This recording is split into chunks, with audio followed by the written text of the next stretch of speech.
It's the first day of kindergarten. I walk in, and I've got my shoes on, shoes tied, courtesy of my mother, lunchbox prepared, also courtesy of my mother, and first day jitters, courtesy of myself. My eyes scan the room. I see about 15 kids who look just like me. Obviously, I do see some differences here and there. There's a redhead over there, a blonde, and I notice boys, which is extremely different to me. But as the year progressed, these differences seemed increasingly smaller. I grew up with these kids, and I befriended all of them, including the cootie-infected species known as boys. And it wasn't until my adolescence that I realized that this absolute acceptance was a rarity. It was an unfortunate and sad rarity. Now, in my classroom, I had two boys with learning disabilities. One had Down syndrome, and the other one had autism. But as I said, we never thought anything of it. That was how we were brought up. That is how we were taught. It was a small school, and we all felt like family. And from the first day that I met them, when we were little kids playing on the playground until we became young adults in the classroom, we called them by their names, and never by offensive slurs. Now, in a sense, this education, it was a sense of ignorance, and ignorance was bliss for me. I hadn't been exposed to a hateful, judgmental, and insensitive society. I had only been taught acceptance. Now, I guess you could say that I was ignorant to ignorance. I couldn't fathom that people would be willing to judge and hate two of the kindest people I had ever met, purely based on the presence of an extra chromosome or a developmental disorder. This didn't make sense to me. But what I understood is that ignorance, it stems from fear of the different. And I get it, difference is scary. Difference, the alien, the unknown, that can be terrifying. Black holes, impending doom, freak accidents, all very scary. But I cannot stress enough that people, just like all of us, are not.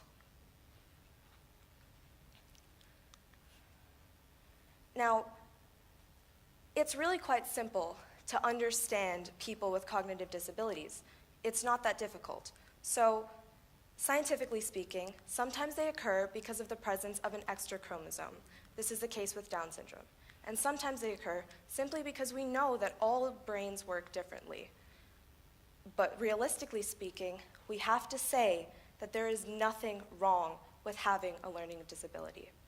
And there's a great misunderstanding in society today about this. And I think the best way to fix this is clearly to make people understand. We have to remove the stigma surrounding people with cognitive disabilities in society. Now, the word retard.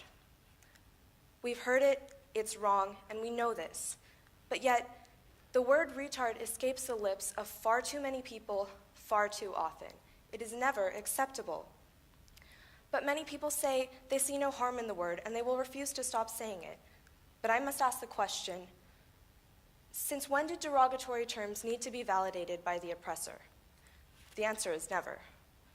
And unfortunately, this word is just the beginning. According to the World Psychiatry Association, the majority of people in the Western world internalize or express stigmatizing attitudes towards people with cognitive disabilities. And it doesn't stop there. In 2012, the FBI reported over 92 hate crimes in the United States towards people with cognitive disabilities. Now, it's ridiculous that members of our society would have the sheer audacity to attack those who did not provoke anyone, those who do not deserve it, and those who sometimes can hardly even fend for themselves. I understand that ignorance stems from fear, but I can never make excuses or justify a hate crime. Now, I know that anyone, maybe even the perpetrator of the hate crime, if they had spent a single day in my kindergarten classroom alongside my classmates, they would learn compassion. They would understand. They would love them and feel no trace of ignorance or hatred towards them. They wouldn't fear them. The thing is, ignorance is easily taught. That's how it spreads so quickly. That's how prejudice is formed, racism occurs. It's easily taught. But compassion, will always overpower it.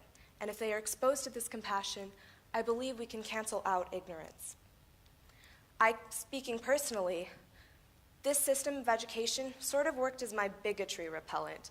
By the age of 8, I was more politically correct than some adults that I knew, and I have to thank my education for that. Now, as cliche as this may sound, I believe that if people were to live together, if children were to learn together, the world would truly be a better place. Now, a seed of ignorance exists in children, while sometimes in adults, ignorance is instilled so deeply in them that there's no hope of it ever being removed. But the thing about children, and the reason they are so important to improving society, is because it's a seed, and we have the option to ignore it. We have the option not to water it and to neglect it.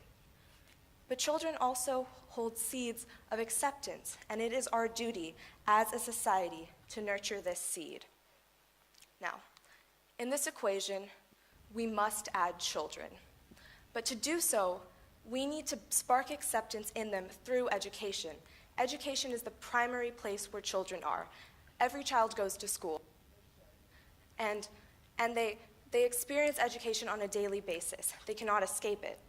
And it is important that children learn together, all children. And inclusive education will do just that. It means that all children learn together without any fear of judgment, and they are fully supported whenever and wherever it may be needed. Now, I, speaking personally after experiencing this, can say that there is nothing wrong with this system. It's perfect.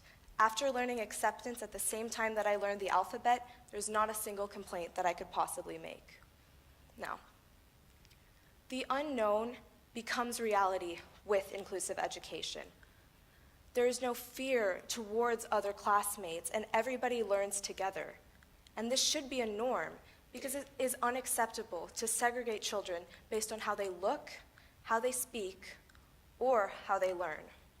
And it is our duty to fulfill the human right, a child's right to an education, no matter how challenging learning may be for that child. Now, as society, we have got to stop stigmatizing each other. We live in a world where progression is slowly but surely happening. Women's rights issues, they have improved. LGBTQ movements are on the rise, and racism is slowly disappearing.